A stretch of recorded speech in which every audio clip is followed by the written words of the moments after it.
The Disney Plus back catalogue can't compete with Netflix. That is the question we will be pondering and looking into on today's MBE Movie News. That is the headline, John. We will be questioning and pondering for the next 20 minutes or so, hopefully. This is something that came in from Screen Rant just the other day.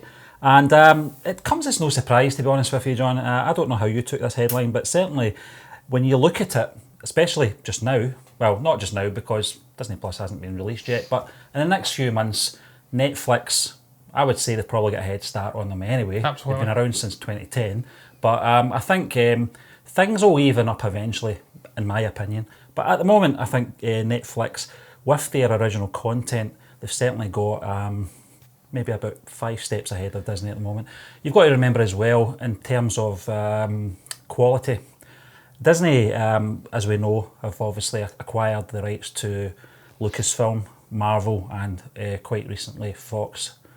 Entire studio. Exactly. Everything coming from Fox. So it's going to be more far and few between because it's going to be bigger productions, well-known productions as well, well-known franchises, John. Yes.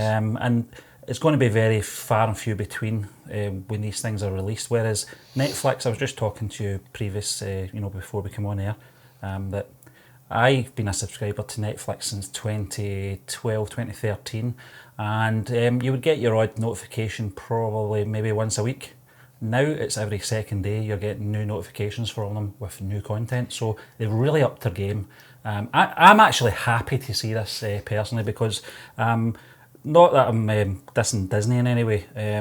I can't wait for their online subscription package when we finally get it. It's very exciting. I think it's great to have all these things in one area as well, whether it be new stuff or the archival stuff. We're obviously big Star Wars fans as well, so you're going to get all the content from that as well. So from that side of things, I'm very excited, but I'm also glad to see Netflix have got their own strategy. They're not phased, they're not frightened by what Disney have got in store. So what's your thoughts on this, John? Stephen, as much like you says, I'm not too surprised that Netflix, initially anyway, will be streets ahead of the competition that's just starting up, the likes of Apple TV Plus, Disney Plus. They're streets ahead of Amazon TV just now as well, Prime TV. Yeah. And they've been both hanging around for similar periods of time. I think they've been cannibalising smaller streaming services and whatnot. So not too surprised to see that Netflix, which is the undisputed king at the moment, will remain the undisputed king going into next month and perhaps the first couple of quarters, if not first couple of years of Disney Plus's stint as a streaming service. I don't even know about Apple TV, what the hell's going on there. I've got a couple of articles opened. I don't know when they're dropping their shows, I'll get into that at some point. But it's going to be very interesting, Stephen, to see these very different services all battling out against each other. I can't even talk now, I've clearly been talking too much before the show. And just seeing the different content, how this is going to split audiences, who's going to go where and who's going to be attracted elsewhere. Is it going to perhaps one end up as perhaps a monopoly, or will we see various different services splitting the fan base and maybe they'll give their money in different ways? Certainly I don't anticipate me giving up the Netflix subscription just yet, purely because we don't have Disney Plus until next year. We don't actually have a confirmed date when we're getting Disney Plus either. They're just saying the first quarter or the first period of 2020, so that could encompass January all the way through to May next year. So I'll certainly not be giving my Netflix subscription up, but even when Disney Plus does arrive here, I don't anticipate me giving it up. I think I'll have the two running concurrently because they are doing very different sorts of content, and that's best summed up, Steve, when you actually do go in and look at the various different original content, the wide variety that Netflix has. It's going across different genres, different things completely. It's got comedy specials from some of the world's biggest comedians, the likes of Damien, what the hell was the guy's name again? I've totally lost his name, but the guy that done that very controversial, obviously, comedy special where he was going after the PC. I think it's Damien something, I may be wrong though. I didn't watch it. I'm probably the only person on the planet that's not seen it. I think they've got the likes of Bill Burr, I think that's the guy's name, and a whole array of comedians. They do that, they've got that cornered. Then they've got their original content like Bird Box and Murder Mystery we were speaking about, The Highwaymen, and then you go into TV shows. Who's not seen Stranger Things? Probably yourself, actually. I've seen a couple, John. A couple of episodes. The Umbrella Academy, then you've got just a wide array. The Orange is the New Black of original content, which is different to what Disney Plus is doing. So I feel that they've also got other people have been deals a as little well, bit John. they've been getting a bit too ahead of themselves, perhaps pronouncing the death of Netflix in the wake. Well, I think Disney Plus. just touching on what you were saying there, John, they've got other things obviously in the fire as well in regards to the Big Bang Theory, series 1 to 12. Friends is still hanging about as well. Yep. Just signed a new 10 deal. series, yeah. So depending on obviously what region you're in, and the X-Files cropped up, which is always good to get back to, Is that on Netflix now? It was for a while, John. It's off again, but I think it will be making the transition now over to Disney because it is Fox yeah, on. of course, so they've always had that in the sort of back burner anyway. But I'll be honest with you, I don't know about our US counterparts, but over here, our main sort of entertainment package comes from Sky Television, and you're talking for probably the big package, you're talking about maybe £70 to £90. If that. Certainly if you Mostly sports, it's obviously for live stuff, John. So fair dues. But when you look at the pricing of what Disney will be offering, I think we're going to be about $9.99 at the worst, which isn't that bad per month. It's about £12 odds just now for Netflix, the family package. And I think I don't think people are going to move away from Netflix to go over to Disney. I think people will have both because they're offering different things. It'll be a different story with the likes of Apple Plus, whatever it's called, Amazon as well. These are things that they're okay. Amazon, that is. Occasionally, I can't remember what that one was called, where it was an alternative universe with the Nazis had won the war. Was that something Tower? I can't remember what it's called. Yeah, I've still not seen that. I've still not seen it, John. But I primarily use Amazon just to rent movies. Yeah, every now and again they do come up with really good series, but it's not consistent enough as Netflix does. But I don't see myself unsubscribing from Netflix even when we finally do get Disney Plus. Absolutely, Stephen. It was Dave Chappelle, incidentally, who was the comedian. He's probably the greatest comedian in modern day society just now. Stand up for pushing boundaries. Didn't watch his special and I don't know his name, so shame on me for that one. But Stephen, you're absolutely right in terms of the pricing for Disney Plus when it comes. I've actually just looked at Apple TV Plus. They've announced their pricing scheme over here. It will be the exact same as the States. $4.99 over in the States, £4.99 here. Obviously with Netflix being on the higher end, I think it's about £9, £10, £11 for the basic package, £12 odds for the family. You would think Disney Plus would want to be positioning themselves perhaps in between. They'll perhaps be more inclined to mimic Netflix with their scale and just the amount of content they're putting out as opposed to Apple TV Plus, which from what I've seen anyway initially is looking like it's going to be catering to cinephiles and it's going to be high calibre filmmakers are getting in to do their TV shows. I mean, you just look at some of them. You get Servant, obviously, M. Night Shyamalan. You've got Steven Spielberg's Amazing Stories. Camille Nanjiani and Emily V. Gordon are doing Little America. You've got J.J. Abrams on board doing something. So they're doing their own thing. It's going to be very tailored to a specific audience. Perhaps they'll do other wide-ranging things as well to bring maybe a wider demographic in. But it seems to me that they're positioning themselves in a very specific part of the market, away from Netflix and perhaps obviously Disney, who will be battling out with each other. I don't know how Amazon sees themselves in this market. Obviously, they're looking to bring in The Lord of the Rings and adapt that. So they'll be trying to take on perhaps two of the aforementioned ones I was speaking about.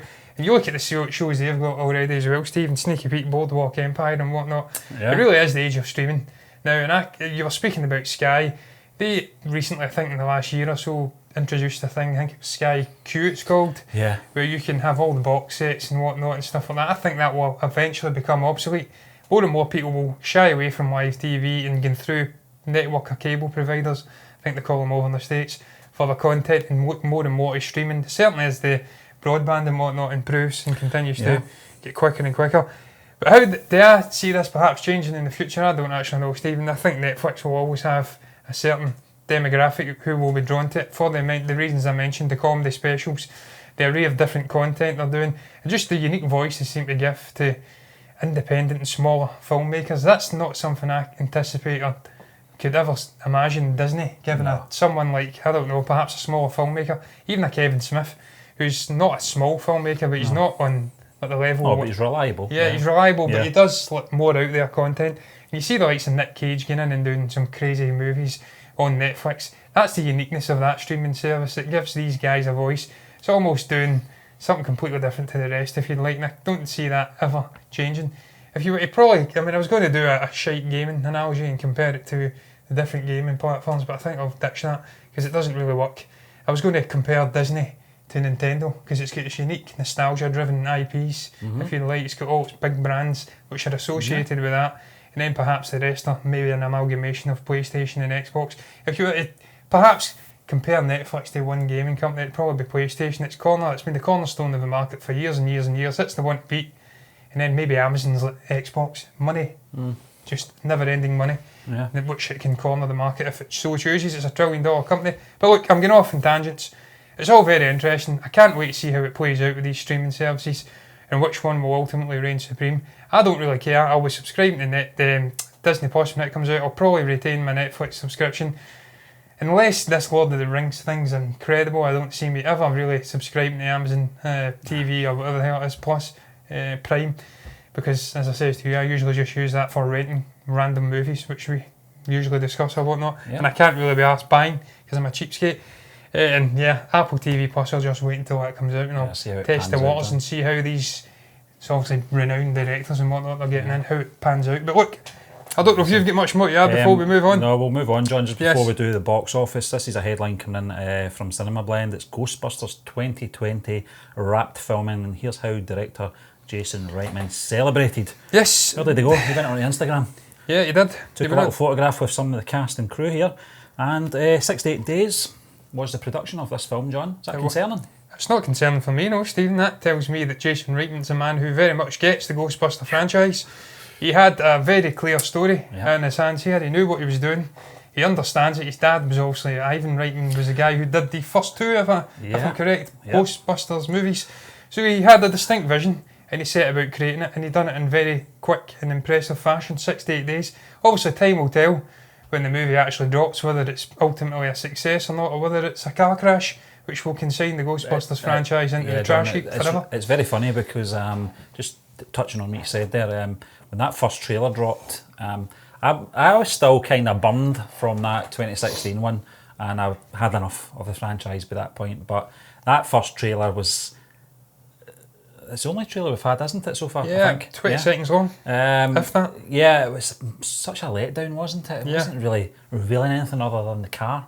It didn't look good as far as I was concerned, you know, but over the last few months, we've been talking about this. If you look at our previous shows, we're very interested to see how this is obviously going to pan out. Bill Murray, obviously, when we last spoke about it, he was in town, had some dinner with, and people were putting two and two together. He's still not announced. No, exactly, John. That's. I don't think he's going to have a sizable role if he's in it. I don't really care, to be honest with you. If he's in it, then fair dues, but it is going to have some connection to those first two films. We know that anyway. Out with, obviously, the relationship of father and son directing the films. The storyline is going to be connected. I think, what's his name? I forgot his name already, John. Reitman? The one, Egon Harold Ramis. Egon Spengler. I think the story is going to be connected to him. They're obviously going to have to explain his, you know, obviously he's no longer with us in some way. From those photographs, we can clearly see, especially the little kid with the glasses, there's obviously some connection to that. It's classic Egon Spengler glasses. Absolutely. And obviously his family are obviously, you know, central to the plot. Yeah, I think so. I think they're going to continue, you know, that his character will be seen through their eyes now. So I think whether or not Bill Murray's in it or not, I'm not too perturbed about. I heard something there that was concerning. If something falls in the background, let's just hope that it doesn't. But what's your thoughts on this? Yeah, I think maybe that little green dude's probably floating about in here somewhere. What's my thoughts on this? My thoughts are, I wish I had Egon Spengler here, Stephen, to deal with what's going on across my shoulder. Well, my thoughts are, Stephen, much what you says, wasn't initially anticipating this movie after that crap little teaser, if you like, of also the car, which name eludes me at the moment. I think it's the Octo something. Octo 1, is that correct? Yeah, something like that. Ecto. Yeah. Ecto 1, yeah. As you can tell, I'm not a massive... Ectoplasm, that was the... Yeah, that was the actual substance they used to kill get rid of the ghosts. As you can tell, I'm not a massive fan of the Ghostbusters franchise. I have watched the original movies. It's been quite a while, but look, Stephen, I originally wasn't really on board for it, but the more and more I've heard about it, and the more I've seen the passion that Jason Reitman seems to exude for this movie, the casting choices, bringing Paul Rudd in, getting the original gang back, whether that includes Bill Murray remains to be seen, but it's getting me more and more excited for it. And then they've just seemed to have bolstered that with a great young cast, the likes of McKenna Grace and Finn Wolfhard, who both look as though they are Egon Spengler's kids. I think you're right as well, Steen. I think it's centred around his children. I think Paul Rudd's character, he's playing a teacher who's a weather guy as well. He's coming in, there's seismic things happening, earthquakes, and then it's established that it's ghosts. Yeah. I think he's going to bump into them, and then it's going to bring all the gang back. I think the Paul Rudd clip we saw where he was outside the building really turned my head. That changed my mind on the whole project. Yeah, Stephen, look, you bring a guy of Paul Rudd's calibre onto any production, he's going to up the quality overall. He's such a great actor, get great range, but very funny guy as well. And I think that's something you need in these movies. You need that great humour. I've not seen the 2015, I think it was. 2016, clearly not seen it. Abomination. But from what I've heard, the one thing it seemed to lack was the humour. It was just forced. It wasn't that great. And when you watch the original too, they're full to the brim with humour. Really charismatic, pioneering figures of the 1980s. Really boasting their front and centre in that movie. And that's what carried those movies and gave them their cult status, if you like. Yeah. And this is something you're going to have in here. You're going to have to do a great job if indeed they want to pass the baton over and expand this out into a new franchise. You're going to have to cast the younger cast very well, and with Finn Wolfhard and McKenna Grace, you've made a great start. By all accounts in this article, I wasn't aware, apparently there'll be two younger casts. You'll have a teenage one and then a younger one again. And they're going to be working in conjunction perhaps with the original guys, and then it'll be a passing of a baton. Depending on how good it is, how good the quality is, how the fans take it, then it may see us going off with these new chats. But it just seems very Stranger Things as well. It's like they're tapping into the Stranger Things obviously the idea of bringing the young cast. You got it with It Chapter 1 and 2, and if it's done right, I'm sure it'll be fantastic and I'll be on board, and look, time will tell. But I'm excited. I'm glad it was a short production. If that's indeed, if it's not a Last Jedi setup where it went flawlessly, but then it's an utter pile of dog shit which he's produced in quick fashion, he doesn't have to go back and do reshoots. If it's not like that, and it's purely because he's passionate and he's kept it quite succinct and short, then I'm sure it'll be a good watch when it finally comes out. But look, Stephen, I have gibbered on quite enough there, and I'm going to switch it up and go into the box office part of the show now, because quite frankly I've not much more to add. This is for the weekend, Stephen, this box office of October 11th to 13th 2019, and with a familiar face still in there at number one. Yeah, happy smiling face, John. It's in its second week. It's Joker. Yes. It's grossed £9.8 million over the weekend, £30 million grossing overall. £30 million in 2 weeks. Yeah. That is astonishing. What a performance that is for that movie. Todd Phillips and Joaquin Phoenix will be over the moon, because the critics and just about everyone who's of a certain liberal leaning and just gets offended by everything, they'll be crying, and the boots are in their power tonight, because they've done their best to try and derail it, Stephen, but it's not worked. It's an absolute success, a $55 million production budget. It's currently sitting at $737.5 million worldwide, well on its way to $1 billion. It's going to hit $1 billion the way it's going. Fantastic. It's not out even a month, and it's just a remarkable performance, and look, it deserves it, because it is an incredible film which is exploring themes which are badly needed in today's society, where there's a lot of people being alienated, and it's not that violent at all. It's not any more violent than films we've seen 40 years ago, like the one it completely is inspired by, Taxi Driver. And Joaquin Phoenix, just everyone knew he was going to nail it. I think the head count was 5 people died. Yeah. You know, I think a lot more people have died in a Star Wars film, but it was an uncomfortable watch, Stephen. And the De Niro, spoiler alert, kill was quite shocking, but I laughed at it. So I don't know what that says about me, but I laughed at it. I was firmly on his side. I thought he was completely justified. Talking about this more in depth on the blog rundown, John. But we'll move on to number 2 this week. It's Abominable. It's in its first week. I think this is an animated film, isn't it? Yes. 2.1 million over the weekend. 2.1 million overall. Yeah, Stephen, I can't lie. I've never heard of it in my life. But look, it looks very cool. It's a Universal release. They usually know what they're doing when it comes to animations. I've got no bearing for saying that, but I think I'm probably right. I've not looked at their previous animated releases, but I think it looks pretty familiar. It's got quite distinctive visuals. $75 million budget, incidentally. That is a sizable budget for an animated release is, that I've never heard of. and it's currently sitting at $128.7 million, so it's probably on its way to breaking even already, Stephen, which is not too bad for a movie I've never heard of. Seems to be a recurring theme. We obviously had Smallfoot, and we had that great Leica Studios one, which has completely left my brain at the wrong time, which focused on the Abominable Snowman Yeti. Well, I think this does, John. Was that called but one thing I've noticed is the cast aren't very prominent. I don't know if you've had a look at the cast, John. I haven't. It's just when you mentioned obviously the money involved in the production of this. I thought perhaps maybe there was some big stars in it, but certainly clearly blown it on the visuals. Stands out as far as I'm concerned, John. But listen, Missing Link, that was it. We'll move on anyway to number 3 this week, and it's first week.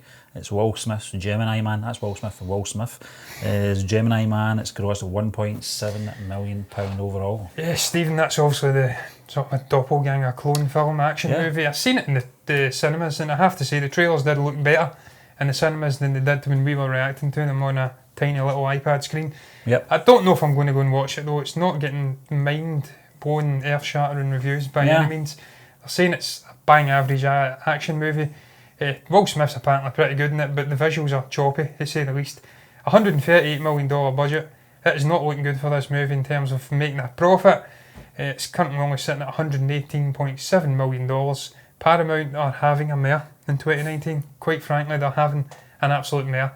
Their animated movies are being shit, and this is probably one they expected to do very well. When you get a guy like Will Smith in, he is usually gold at the blockbusters, or at the box office if you like.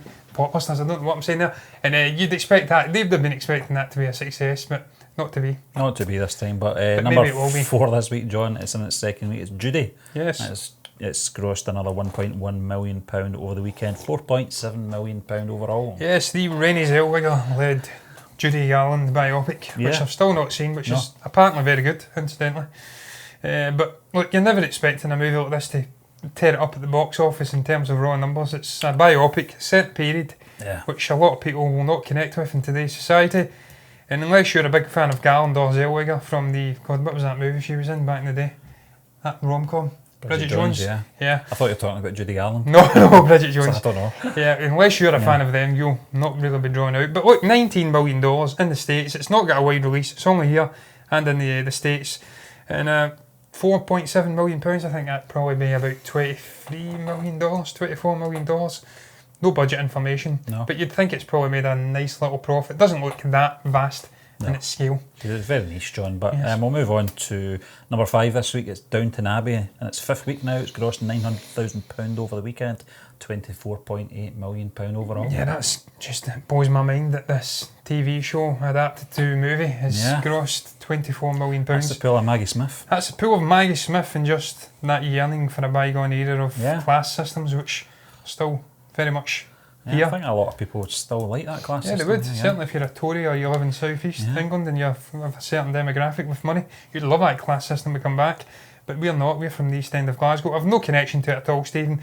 Haven't seen the TV show. I've no interest in going to watch it. But look, by all accounts, big raucous fan base there, and they've went out and supported it. $164.1 million worldwide. It's a success. And hats off to it. Yeah, hats off. Hats off to this film as well. Hustlers, John, it's 5th week. It's grossed another £400,000 over the weekend, £6.9 million overall. Yeah, I'll not say what I say every week, Stephen. I'll just go right into the worldwide figures. I've not seen it. It's meant to be very good. 125.4, just shy of $125.5 million. $20 million budget. Massive success, and hats off to J.Lo and Cardi B and everyone else who's involved in this movie. I did see the trailer. It looked interesting, but not for me. It's not for me either, John, and I think the next film as well is not for me. This is a musical. I don't know if this is Italian or not. It's Puccini, Turandot, and it's grossed £200,000 over the weekend, and overall it's in its 1st week. I would have to say it probably is Italian, Stephen. When you look at who's involved, it's Giuseppe Adami and Renato Simone, so that strikes me as being Italian. It's Sicilian, Yeah, it's another musical. It's the Metropolitan Opera live, essentially. I think that's what it is. It's a live opera performance. You see these from time to time, certainly in the views over here, they give us live performances which you can experience in the cinema or the theatre if you'd like. Not been to see it, not got a great connection with it. I love André Rieu, but that's really my only tie to classical music in terms of today's society. That's the one I go and watch. Everything else, not so much. But £241,000, not to be laughed at for that type of thing. That's pretty sizable. There's something unique about going to see, obviously, a musical or an opera or whatever, or a concert. In that fact, in the cinema, John. Very strange when you go with old people and there's a hold the light up moment and you're live, and the people live are holding the lights up, which is fine because you're that performance. But when they start putting the lights on in a darkened theatre, you're like, what is going on here? I need to get out of here. And that's what happened to me the last time, and I've not been back since. So there you go. We'll move on swiftly to number 8 this week, John. It's The Day Shall Come in its first week. It's grossed £200,000 overall. Never heard of this movie in my life, Stephen. Never heard of it. I've not got much more to add to it. It's a comedy. It's only grossed £26,000 in the States. It has no other release worldwide. Yeah. So that makes that 169, nearly £170,000 grossing. I'll tell you in its something, first John, weekend, all the more I'm impressive. very intrigued by it. The reason I'm very intrigued with it is because of the director, Chris Morris, from The Day Today. Was it him? Who obviously hosted The Day Today back in the early 90s. So he's a very talented and very funny man. That was a remarkable TV show. I've not heard of it either, John. I did see an article midweek, probably in the Metro, which is a free newspaper on our public transport system here in Glasgow, and there was an article on Chris Morris. I kind of just skimmed past it, but I think it's probably in relation to this film's release. Looks very interesting though, I have to say. A couple of good people in there as well. Stephen Anna Kendrick brings to mind right away. Yeah. But I haven't seen it and I've not got much more to add in terms of artistic merit. We'll move on then, John. And it's 13th week now. It's at number 9. It's grossed another £200,000 over the weekend. It's The Lion King, and it's grossed overall £73.4 million. Yes, and $1.65 billion worldwide. Is it leapfrogged Jurassic World then? I have all-time grossings. I'll have a little look just now, Stephen, and tell you. 6 at one point, but I'm not sure. But all-time worldwide, it is currently sitting 7th all-time worldwide, which is remarkable, to say the least. It has surpassed Marvel's The Avengers, the original Avengers, just shy of Jurassic World. It's about £710,000 shy. It could beat it, but it sticks around. Stick around. Yeah, as Ali once said. Yes, it was a remarkable movie though. That certainly rams home all the bad vibes it was getting, John, on its promotion and its release. Yes. So, hats off to Jon Favreau there. Got to give the man credit. Yeah, he's a great guy. Yeah, he saw the vision of doing this film, and it's certainly worked in his favour and, of course, Disney's favour. But we'll move on to final film in this week's box office. It's Ad Astra in its 4th week. It's sitting at number 10. It's grossed £200,000 over the weekend, £5.9 million overall. Yeah, Stephen, just shy of £6 million for a space odyssey, which is set primarily around United States-centric ideology. It was pretty decent. Also, when you have a guy like Brad Pitt leading, there's going to be a certain demographic which will go out and watch it purely for that alone. I went out to watch it because, quite frankly, I was intrigued by the trailers. And I love my space movies. I've loved The Martian and Gravity and Interstellar and all the rest of the ones over the last decade or so. And I thoroughly enjoyed this one as well. I thought it was an absolutely incredible performance from Brad Pitt. Don't think he'll win an Oscar now when you see Joaquin Phoenix doing his stuff, and apparently Joe Pesci is just incredible as well in The Irishman. So I think he's pretty much dead in the water with that, but he's always got Cliff Booth as a supporting actor role for obviously Once Upon a Time in Hollywood. But look, $123.8 million worldwide, that is sensational, to be quite frank, for the James Gray and Pitt-led movie, and it deserves it. But look, Stephen, that is going to round up the box office segment of the show, and indeed movie news for this Monday. What did you guys make of the array of different movies in the UK's box office? If you've got anything to say about it, what did you make about the topics as well? Have Netflix indeed got a better back catalogue than Disney Plus? What's your thoughts on the streaming services as a whole? What the hell do you make of Jason Reitman rounding up Ghostbusters 2020 in a mere 68 days? If you have anything to say about any of the subjects, comment below and let us know what your thoughts were down in the comment section. That is. Like the video if you enjoyed it. Subscribe to the channel if you're enjoying the content. And me and Stephen will be back tomorrow with MBE Heroes.